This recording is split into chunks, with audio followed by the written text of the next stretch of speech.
یہ مدنی ہے. الحجرات، الحدید، المجادلہ، الحشر، الممتحنہ، یہ 15 ہو گئی، یہ مدنی ہے. الجمعہ، المنافقون، الطلاق، التحریم اور النصر اذا جاء نصر اللہ، یہ ہو گئی ٹوٹل 20 صورتیں جو اتفاق کے ساتھ مفسرین کے کیا ہے مدنی صورتیں ہیں. یہ 20 ہو گئی. اور اس کے بعد 12 صورتیں وہ ہیں جو مختلف فی ہیں.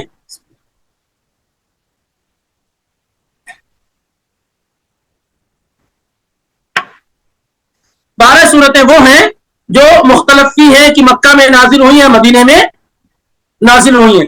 باذن اللہ جب ہم ان صورتوں تک پہنچیں گے تو تفصیل اور ڈیٹیل سے اس سلسلے میں گفتگو کی جائے گی. تو 12 صورتیں وہ جو مختلف فی ہیں، یعنی جن کے مکی اور مدنی ہونے میں کیا ہے اختلاف ہے. وہ مختلف فی صورتیں کون سی ہیں؟ الفاتحہ، الرعد، الرحمن، الصف، التغابن، المطففین، القدر، البینہ، الزلزلہ، الاخلاص، الفلق، الناس. یہ 12 صورتیں وہ ہیں جن کے مکی اور مدنی ہونے میں اختلاف ہے. اور یہ جو 12 صورتیں ان میں زیادہ صورتیں صحیح قول کے مطابق کیا ہے مدنی ہے. یعنی 20 تو اتفاق ہے کہ یہ مدنی ہے، 12 میں اختلاف ہے. 12 میں جو اختلاف ہے ان میں سے بھی اکثر صورتیں کیا ہے مدنی ہے. تو 12 اور 20 کتنے ہو گئے؟ 32. اب جو بچ رہا ہے 114 میں کتنا ہو رہا ہے تقریباً 82 صورتیں یہ کیا ہے مکی ہیں. 82 بالاتفاق مکی ہیں، 20 بالاتفاق مدنی ہیں. 82 کو 20 سے کر دیں گے 102 ہو جائے گا. اور 12 صورتوں میں کیا ہے اختلاف ہے. یہ ٹوٹل 114 صورتوں کی تفصیل آپ کے سامنے اللہ کی توفیق سے آ گئی. اب ہم آتے ہیں، ہر سورہ کے اپنے مقاصد ہوتے ہیں. ہر سورہ کے کیا ہے اہم مقاصد ہوتے ہیں. کیا مقصد ہے اس سورہ کو بیان کرنے کا، ذکر کرنے کا؟ ایک تو مقصد ہوتا ہے، دوسرے موضوعات ہوتے ہیں. اس میں کیا ہے موضوعات ہوتے ہیں. اس سورہ کے مقاصد، سورہ آل عمران کے مقاصد میں سب سے بڑا مقصد اثبات وحدانیت اللہ عز و جل، اللہ تعالیٰ کی وحدانیت کو ثابت کیا گیا ہے. اللہ تنہا ہے، یکتا ہے، بے مثل ہے، منفرد ہے، یونیک ہے. اس کو ثابت کیا گیا کیسے؟ دلائل اور براہین کے ذریعے سے، ایویڈنس اور پروف کی بوچھار کے ذریعے سے کہ تنہا اللہ ہی عبادت کے لائق ہے، وہ اکیلا ہے، بے مثل ہے، منفرد ہے. اس کو بہت سارے دلائل اور ایویڈنس کے ذریعے سے کیا ہے ثابت کیا گیا ہے. انشاءاللہ اسے جب پڑھیں گے تو یہ بات ہمارے سامنے واضح ہو جائے گی. دوسرے یہ ہے اس سورہ کے اندر کہ اس سورہ کے مقاصد میں سے ایک اہم مقصد جو اللہ تعالیٰ نے بیان کیا ہے وہ ہے عقیدہ ولا اور برا. بڑی اہم اور بنیادی چیزوں میں سے آتا ہے عقیدہ ولا والبرا. ولا اور برا کا مطلب کیا؟ آسان لفظوں میں کہ محبت صرف اللہ کے لیے، کسی سے دوستی، کسی سے لگاؤ، کسی سے الفت، کسی سے تعلق، یہ بنیاد اللہ کے لیے ہو، اور کسی سے الگ اور برات اللہ کے لیے ہو. کسی سے دوستی اللہ کے لیے اور کسی سے دشمنی اللہ کے لیے. یہ بڑا ہی اہم عقیدہ ہے اہل سنہ والجماعہ کا، جو موجودہ زمانے میں ختم ہو چکا ہے. لوگ اس کو جانتے ہی نہیں ہیں کہ ولا اور برا کیا ہے. الحب للہ والبغض للہ، کہ محبت اللہ کے لیے اور نفرت اللہ کے لیے. کسی سے ہم ملیں، کسی سے بات چیت کریں، کسی سے لگاؤ تعلق ہو تو اس کا مقصد اللہ تعالیٰ کی محبت کے ساتھ ہو. کسی سے نفرت اللہ تعالیٰ کے ساتھ، اللہ تعالیٰ کی وجہ سے ہو. ہم مسلمانوں سے محبت کرتے ہیں اس وجہ سے کہ یہ ہمارے عقیدے کا مسئلہ ہے کہ یہ اللہ تعالیٰ کے محبوب ہیں، یہ اللہ کو ماننے والے، اس لیے ہم اس سے محبت کرتے ہیں. ہم ان لوگوں سے جو اللہ کو نہیں مانتے ہیں ان سے محبت نہیں کرتے ہیں. اس کی وجہ یہ ہے کہ یہ اللہ کے دوست نہیں ہیں، یہ اللہ کے ماننے والے نہیں ہیں. تو اس سورہ کے مقاصد میں سے ایک اہم مقصد ولا اور برا کے عقیدے کو بیان کرنا اور مسلمانوں کو باخبر کرنا کہ وہ غیر مومنوں سے ولایت کا معاملہ نہ کریں، غیر مسلموں سے دوستی کا معاملہ نہ کریں، انہیں دوست نہ بنائیں. تعلق رکھنا ایک الگ بات ہے، لیکن دوست سمجھنا یہ ایک الگ بات ہے. تو اس سے کیا ہے منع کیا گیا ہے. اور اسی طریقے سے اہل کتاب کے جو حالتیں ہیں, جو احوال ہے, تفصیل سے اس سورہ میں بیان کی گئی ہیں. اسی طریقے سے اس سورہ کے مقاصد میں سے ایک اہم مقصد الاہتمام بجوانب التربیت والارشاد والتوجیہ للمؤمنین, ایمان والوں کو گائیڈنس کیا گیا ہے, تربیت دی گئی ہے, رہنمائی کی گئی ہے, کیا کرنا. یہ ساری کی ساری چیزیں کیا ہے اس سورہ میں بیان کی گئی ہے. اب اگر ہم آگے پڑھتے ہیں اور اس سورہ کے موضوعات ہیں, جو ٹاپکس ہیں, اگر ہم اس کو الگ الگ دیکھنا چاہیں گے تو اس کے ٹاپکس کچھ اہم اہم اس طریقے سے ہوتے ہیں. سب سے پہلے یہ اللہ تعالیٰ کی وحدانیت کا بیان ہے, اللہ کے ایک ہونے کا بیان ہے, اور توحید کی تینوں قسمیں, توحید کی تینوں قسمیں یعنی الالوہیہ, الربوبیہ, الاسماء والصفات, توحید کی ان تینوں قسموں کو بڑے پیارے انداز میں کیا ہے اللہ تعالیٰ نے اس سورہ کے اندر بیان کیا ہے. اور یہ بڑی اہم اور واضح بات ہے. تو اس سورہ کے موضوعات میں سے ایک اہم موضوع کیا ہے کہ اللہ تعالیٰ کی وحدانیت کو بیان کیا گیا ہے, اور اسی طریقے سے توحید کی تینوں قسموں کو بڑے ہی واضح انداز میں بیان کیا گیا ہے. اسی طریقے سے جو پہلی آسمانی کتابیں ہیں اور جو آسمانی دین پرانے تھے, ان تمام ادیان کو بھی ذکر کیا گیا ہے.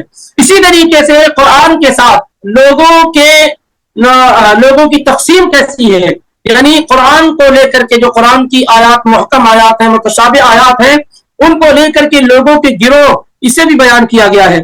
اسی طریقے سے اس سورہ کے موضوعات میں سے یہ بھی ہے کہ اس سورہ کے اندر غزوہ بدر کی طرف اشارہ کیا گیا ہے, اور تفصیل سے غزوہ احد کا ذکر کیا گیا ہے. غزوہ بدر کی طرف اشارہ کیا گیا ہے, اور تفصیل سے غزوہ احد کی طرف کیا ہے ذکر کیا گیا ہے. اسی طریقے سے عام طور سے انسان جن چیزوں کو زیادہ پسند کرتا ہے, ان چیزوں کی کو اللہ تعالیٰ نے بیان بھی کیا ہے, اور بتایا ہے کہ اس سے بھی بہتر چیزیں اللہ تعالیٰ نے جنت میں اہل جنت کے لیے تیار کر رکھی ہیں. یعنی دنیا میں جو چیز آدمی چاہتا ہو کہ زین للناس حب الشہوات من النساء والبنین والقناطیر المقنطرہ والذهب والفضہ والخیل المسومۃ والانعام والحرث, یعنی دنیا میں جو چیزیں انسان پسند کرتا ہے, ان چیزوں کا ذکر کرنے کے بعد اللہ تعالیٰ نے کہا کہ اللہ نے متقیوں کے لیے بہت زیادہ نعمت جنت کے اندر تیار کر رکھی ہے, جو جنت ہمیشہ رہے گی, اور اس میں جانے والے لوگ ہمیشہ رہیں گے, کبھی ختم نہیں ہوں گے. اسی طریقے سے اللہ تعالیٰ نے دین اسلام کی اہمیت کو بیان کیا ہے, اور یہ بات بیان کی ہے کہ اللہ تعالیٰ کے پاس دین صرف ایک ہی ہے, اور وہ دین اسلام ہے. اس کے علاوہ کوئی بھی دین اللہ تعالیٰ کے یہاں قابل قبول نہیں ہے. اسی طریقے سے اہل کتاب کی تفصیل سے ان کے حالات ذکر کیے گئے ہیں, ان کی گمراہیوں کو بیان کیا گیا ہے, دین میں ان لوگوں نے کیسے اختلاف کیا اس کو بیان کیا گیا ہے, کیسے وہ اللہ کی آیات کا انکار کرتے تھے, اس کو جھٹلاتے تھے, وہ بیان کیا گیا ہے, انبیاء کو کیسے قتل کرتے تھے اور کیسے ان کے خلاف ہو جاتے تھے, کس طریقے سے ان کا معاملہ عیسیٰ علیہ السلام کے ساتھ تھا, عیسیٰ علیہ السلام کے ساتھ انہوں نے کفر کیسے کیا, نبی علیہ السلام کو مباہلے کی دعوت اور چیلنج کیا گیا. یہ ساری کی ساری چیزیں بڑے ہی ڈیٹیل اور تفصیلات سے اس سورہ کے اندر ذکر کی گئی ہیں, بیان کی گئی ہیں. اور ایسا ابھی ذکر کیا گیا کہ عقیدۃ الولاء والبراء بیان کیا گیا, اور اس پر تاکید کی گئی ہے اس کو اختیار کیا جائے. اسی طریقے سے اللہ تعالیٰ کی محبت کا بیان ہے, اس کے دلائل اور ثبوت کیا ہیں, اور ان تمام چیزوں کا بھی سورہ کے میں ذکر کیا گیا ہے. انبیاء کا ذکر ہے, ان کے اونچے اور اعلیٰ مقام کا ذکر ہے, اللہ تعالیٰ نے کن لوگوں کو ان میں چن لیا ان کا ذکر ہے, مریم علیہ السلام اور ان کے لخت جگر سیدنا عیسیٰ ابن مریم کا ذکر ہے, اور زکریا اور یحییٰ علیہ السلام و تسلیم کا ذکر ہے. اسی طریقے سے مسلمانوں کو آداب اور تربیت بھی سکھائی گئی ہے, ان کا تزکیہ کیا گیا ہے, دنیا میں کس طریقے کے اخلاق اور کردار وہ اپنائیں اسے ذکر کیا گیا ہے, تقوی کی وصیت کی گئی ہے, کتاب اللہ کو مضبوطی سے پکڑنے کی طرف ابھارا گیا ہے, فرقہ بندی سے روکا گیا, منع کیا گیا ہے, خیر اور بھلائی کی طرف دعوت دی گئی ہے, اور امر بالمعروف اور نہی عن المنکر مسلمانوں کی ایک اہم ذمہ داری اسے بیان کیا گیا ہے, اور انفاق فی سبیل اللہ پر ابھارا گیا ہے. اور اس کے علاوہ بہت سارے اہم آداب اور احکام کیا ہے ذکر کیے گئے, جیسے جہاد وغیرہ, سود سے رکنا, اور اسی طریقے سے دھوکہ دھڑی کرنا, اور زکوٰۃ وغیرہ کی ادائیگی نہ کرنا. ان تمام چیزوں کا بڑے ہی ڈیٹیل اور تفصیل سے اس سورہ کے اندر اللہ رب العالمین کی توفیق سے اللہ نے ذکر کیا ہے. اب ہم آتے ہیں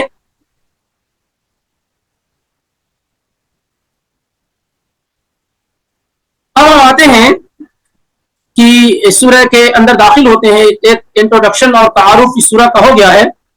اب ہم باقاعدہ طور سے کچھ حصہ اس سورہ کا لینے کی کوشش کرتے ہیں. ان میں سب سے پہلے کوئی بھی جب قرآن شروع کیا جائے تو ہم پڑھتے ہیں اعوذ باللہ من الشیطان الرجیم، میں اللہ کی پناہ میں آتا ہوں شیطان مردود سے. یا اسی طریقے سے آپ پڑھیں اعوذ باللہ السمیع العلیم من الشیطان الرجیم، میں اللہ کی پناہ میں آتا ہوں شیطان مردود سے. میں اللہ کی پناہ میں آتا ہوں جو سننے والا اور جاننے والا ہے شیطان مردود سے. یا اسی طریقے سے آپ پڑھیں اعوذ باللہ السمیع العلیم من الشیطان الرجیم من ہمزہ ونفخہ ونفثہ. یہ بھی اللہ کے نبی صلی اللہ علیہ وآلہ وسلم سے ثابت ہے کہ میں اللہ کی پناہ میں آتا ہوں شیطان مردود سے، اس کے پھونک مارنے سے، اس کے گمراہ کرنے سے، اس کے وسوسہ ڈالنے سے، ان تمام چیزوں کی برائی سے میں اللہ رب العالمین کی پناہ میں آتا ہوں. بسم اللہ الرحمن الرحیم، اللہ کے نام سے شروع کرتا ہوں. الرحمن جو بڑا ہی مہربان، الرحیم نہایت رحم کرنے والا ہے. الرحمن اور رحیم دونوں مبالغہ کا صیغہ ہے. دونوں مبالغہ کا صیغہ، اس کے متعلق مفسرین نے بڑی ڈیٹیل اور تفصیل میں گفتگو کی ہے. یہ بات تو طے ہے کہ رحمان اور رحیم کا دونوں ایک معنی نہیں ہے. یہ نہ کہ اردو زبان میں اتنی گہرائی نہیں ہے جس قدر گہرائی عربی زبان میں پائی جاتی ہے، تو ہم بس اس کا ترجمہ کر دیتے ہیں کہ بڑا مہربان اور نہایت رحم کرنے والا ہے. بڑا مہربان اور نہایت رحم کرنے والا دونوں ایک ہی چیز ہے، لیکن ہم الفاظ ادھر ادھر کر کے ترجمہ کر لے جاتے ہیں، جبکہ حقیقی بات یہ ہے کہ دونوں کے معنی اور مفہوم میں بڑا فرق ہے. ٹھیک ہے، دونوں کے اندر رحم پایا جاتا ہے، لیکن رحمان الگ ہے اور رحیم الگ ہے. کچھ لوگوں نے کہا کہ رحمان فی الدنیا و رحیم فی الآخرہ، اللہ تعالیٰ کی رحمت دنیا میں سارے لوگوں پر ہے، لیکن اللہ تعالیٰ رحیم فی الآخرہ، اللہ تعالیٰ کی رحمت قیامت کے دن صرف اور صرف مومنوں پر ہوگی. بہرحال آپ یہ سمجھیں کہ دونوں مبالغے کا صیغہ ہے اور دونوں کے اندر رحمت کا اعلیٰ درجہ پایا جاتا ہے. تو بسم اللہ الرحمن الرحیم، شروع کرتا اللہ کے نام سے شروع کرتا ہوں. یہ بسم اللہ کے اندر شامل نہیں ہے. بسم اللہ الرحمن الرحیم میں کوئی ایسا ورڈ نہیں ہے جس کا معنی ہے شروع کرتا ہوں، تو اس لیے معنی ہوگا بسم اللہ اللہ کے نام سے، الرحمن جو بڑا مہربان، الرحیم نہایت رحم کرنے والا ہے. لیکن عام طور سے علماء نے تلاوت کرتا ہوں، شروع کرتا ہوں، ابتدا کرتا ہوں، اس لفظ کو مخفی معنی، سائلنٹ معنی ہے. تو عام طور سے اردو زبان میں جو ترجمے آپ کو ملیں گے وہ اس طریقے سے ملیں گے کہ شروع کرتا ہوں اللہ کے نام سے، شروع کرتا ہوں اللہ کے نام سے جو بڑا مہربان اور نہایت رحم کرنے والا ہے. لیکن زیادہ بہتر یہ ہے کہ ایسے کہیں اللہ کے نام سے شروع کرتا ہوں، شروع کرتا ہوں اللہ کے نام سے، اللہ کے نام سے شروع کرتا ہوں، یہ زیادہ بہتر ہے. اللہ کا نام یہ پہلے آ جائے اور شروع کرتا ہوں بعد میں آئے تو زیادہ بہتر ہے. امام ابن عثیمین رحمہ اللہ نے کہا کہ یہ زیادہ بہتر ہے. تو اللہ کے نام سے شروع کرتا ہوں جو بڑا مہربان اور نہایت رحم کرنے والا ہے. اب ہم آتے ہیں الف لام میم، یہاں سے اس سورہ کی شروعات ہو رہی ہے. اس سے پہلے بھی جو سورہ البقرہ گزر چکی ہے اس میں بھی ہم اور آپ نے الف لام میم ذالک الکتاب لا ریب فیہ یہ سے شروعات ہوئی تھی. الف لام میم یہ حروف مقطعات ہے میں سے. قطع یقطع تختی کے معنی ہوتے ہیں الگ الگ کرنا، کٹا کٹا ہونا، ٹکڑے ٹکڑے ہونا. کیونکہ اس کو کیسے پڑھتے ہیں؟ الف لام میم، الف کو الگ پڑھتے ہیں، لام کو الگ پڑھتے ہیں، میم کو الگ پڑھتے ہیں. تو حروف مقطعات سے کئی سورہ کی شروعات قرآن میں ہوتی ہے. کتنی سورتوں کی شروعات قرآن میں ہوتی ہے حروف مقطعات میں سے؟ 29 سورتیں، 29 سورتیں ایسی ہیں جس سے سورہ کی ابتدا اور شروعات ہوتی ہے. 29 سورتیں ایسی ہیں قرآن میں جس سے حروف مقطعات کے ذریعے سے قرآن کی جو ہے سورتوں کی ابتدا اور شروعات ہوتی ہے. ترتیب کے لحاظ سے اگر دیکھا جائے تو پہلی جو سورہ ہے سورہ بقرہ ہے اور سورہ نمبر 2 ہے, اور اس میں جو حروف مقطعات ہیں وہ الف لام میم ہے, 3 حرف والا ہے. اسی طریقے سے دوسری جو سورہ آل عمران ہے ترتیب کے لحاظ سے قرآن کی تیسرے نمبر کی سورہ ہے, اور اس کی بھی ابتدا الف لام میم سے ہوتی ہے, 3 حرف والا حروف مقطع ہے, اور اس میں 200 آیات ہیں سورہ آل عمران کے اندر. اس کے بعد تیسری جو سورہ ہے سورہ الاعراف ہے, سورہ الاعراف ہے, 7ویں نمبر کی سورہ ہے, اور یہ بھی حروف مقطعات سے شروع ہوتی ہے, 4 حرف والا مقطعات الف لام میم صاد. اور چوتھے نمبر کی جو سورہ ہے وہ ہے سورہ یونس, ترتیب کے لحاظ سے قرآن کی 10ویں نمبر کی سورہ ہے, اور یہ شروع ہوتی ہے الف لام را سے, الف لام را سے شروع ہوتی ہے, اور یہ 3 حرف والا حروف مقطع ہے. اس کے بعد 5ویں نمبر کی جو سورہ ہے جو اس سے شروع ہوتی ہے حروف مقطعات سے, وہ سورہ ہود ہے, ترتیب کے لحاظ سے قرآن کی 11 نمبر کی سورہ ہے, اور الف لام را سے شروع ہوتی ہے. اسی طریقے سے 6 نمبر کی سورہ ہے یوسف, ترتیب کی لحاظ سے قرآن میں 12 نمبر کی سورہ ہے, الف لام را سے یہ بھی شروع ہوتی ہے. 7ویں نمبر کی سورہ الرعد, ترتیب کی لحاظ سے قرآن میں 13 نمبر کی سورہ ہے, الف لام میم را سے شروع ہوتی ہے. اس کے بعد 8ویں نمبر کی سورہ ہے سورہ ابراہیم, ترتیب کے لحاظ سے قرآن میں 14 نمبر کی سورہ ہے, اور شروع ہوتی ہے الف لام را سے. اسی طریقے سے 9ویں نمبر کی سورہ الحجر ہے, ترتیب کے لحاظ سے قرآن میں 15ویں نمبر کی سورہ ہے, اور یہ شروع ہوتی ہے الف لام را سے. 10ویں نمبر پہ آتی ہے سورہ مریم, یہ 19ویں نمبر کی سورہ ہے قرآن کی, اور یہ شروع ہوتی ہے 5 حروف مقطعات. حروف مقطعات جتنے بھی ہیں, جتنی بھی سورتیں قرآن میں ہیں, سب 1 2 3 4 5 سے صرف ایک سورہ شروع ہوتی, 5 حرف والے, وہ ہے سورہ مریم, کاف ہا یا عین صاد, 5 حرف سے شروع ہوتی ہے. اسی طریقے سے 11 نمبر کی سورہ ہے, 11ویں ہے سورہ طٰہٰ, سورہ نمبر 20 شروع ہوتی ہے طٰہٰ. اسی طریقے سے 12ویں نمبر کی سورہ ہے الشعراء, ترتیب کے لحاظ سے قرآن میں 26 نمبر کی یہ سورہ ہے, شروع ہوتی ہے طٰ سین میم سے. 13ویں نمبر میں آتے ہیں النمل, 27ویں نمبر کی سورہ ہے, 27 نمبر کی, شروع ہوتی ہے طٰ سین سے. اسی طریقے سے 14ویں نمبر کی سورہ القصص ہے, اور ترتیب کے لحاظ سے قرآن میں 28 نمبر ہے اس کا, یہ شروع ہوتی ہے طٰ سین میم سے. اس کے بعد آتے ہیں العنکبوت, یہ 15واں ہے, اور قرآن میں ترتیب کے لحاظ سے 29 نمبر کی سورہ ہے, یہ الف لام میم سے شروع ہوتی ہے. اس کے بعد الروم ہے, یہ 30 نمبر کی سورہ ہے, یہ بھی الف لام میم سے شروع ہوتی ہے. لقمان ہے 31 نمبر کی سورہ ہے, یہ بھی الف لام میم سے شروع ہوتی ہے. السجدہ ہے 32 نمبر کی سورہ ہے, یہ بھی الف لام میم سے شروع ہوتی ہے. یاسین ہے 36 نمبر کی سورہ ہے, یہ 36, اور یہ یاسین اسی سے شروع ہوتی ہے. اور اس کے بعد صاد ہے, یہ 38 نمبر کی سورہ ہے, صاد 1 حرف والے سے شروع ہوتی ہے. سورہ غافر ہے 40 نمبر کی سورہ ہے, حامیم سے شروع ہوتی ہے. فصلت ہے 41 نمبر کی سورہ ہے, حامیم سے شروع ہوتی ہے. اور اس کے بعد سورہ الشورى ہے 42 نمبر کی سورہ, حامیم عین سین قاف, اس سے شروع ہوتی ہے. یہ بھی 5 حرف ہے, اس میں بھی معذرت میں نے سمجھا ایک ہی ہے, یہ بھی ہے 5 نمبر 5 حرف والا. الزخرف ہے 43 نمبر کی سورہ, حامیم سے شروع ہوتی ہے. الدخان ہے 44 نمبر کی سورہ ہے, حامیم سے شروع ہوتی ہے. الجاثیہ ہے 45 نمبر کی سورہ, حامیم سے شروع ہوتی ہے. الاحقاف ہے 46 نمبر کی سورہ ہے, حامیم سے شروع ہوتی ہے. قاف ہے 50 نمبر کی سورہ ہے, قاف سے شروع ہوتی ہے.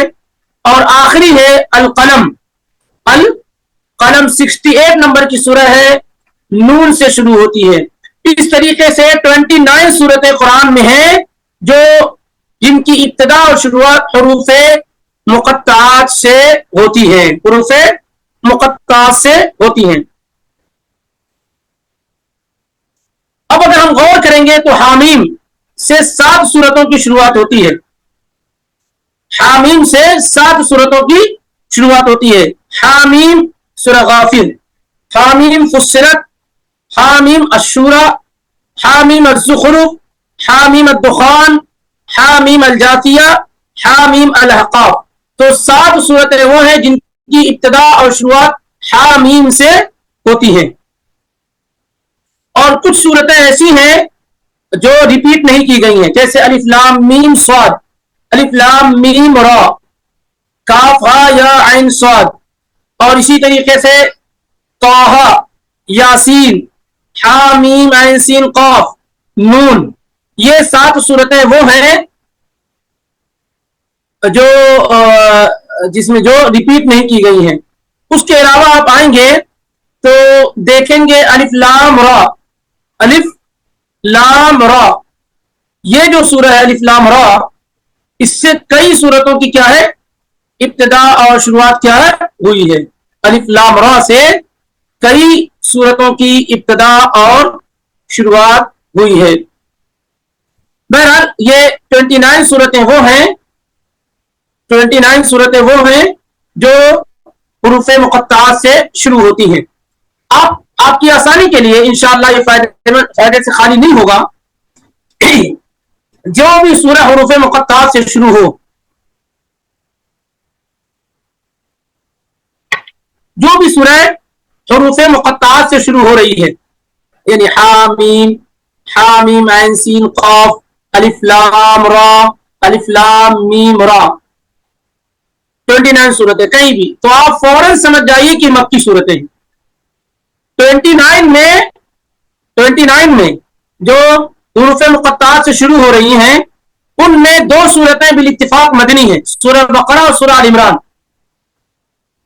2 صورتیں بالاتفاق کیا ہے مدنی ہیں. اب کتنی بچی 27 میں 26 بالاتفاق مکی ہیں. جہاں بھی حروف مقطعات آ جائے، نون والقلم وما یسطرون، قاف القرآن المجید، حامیم عین سین قاف، کہیں بھی تو آنکھ بند کر کے آپ سمجھ جائیے کہ یہ سورہ کیا ہے مکی ہے. 29 میں سے 2 صورتوں کو آپ بالاتفاق مدنی، سورہ بقرہ اور سورہ آل عمران. 26 بالاتفاق مکی. بچی ہے سورہ الرعد. سورہ رات کو لے کر کے اختلاف ہے، جیسا کہ 12 جو ذکر کیا گیا کہ 12 صورتوں کے متعلق اختلاف ہے کہ مکی ہے یا مدنی ہے. تو ان میں سے الرعد جو الف لام میم را سے شروع ہو رہی ہے، اس میں اختلاف ہے کہ یہ مکی ہے یا مدنی ہے. تو 29 میں سے 26 بالاتفاق کیا ہے مکی ہے. 2 صورتیں بالاتفاق مدنی، سورہ بقرہ اور سورہ آل عمران. ایک سورہ الرعد، اس میں اختلاف ہے کہ مکی ہے یا مدنی ہے، مکی ہے یا مدنی، اس میں کیا ہے اختلاف ہے.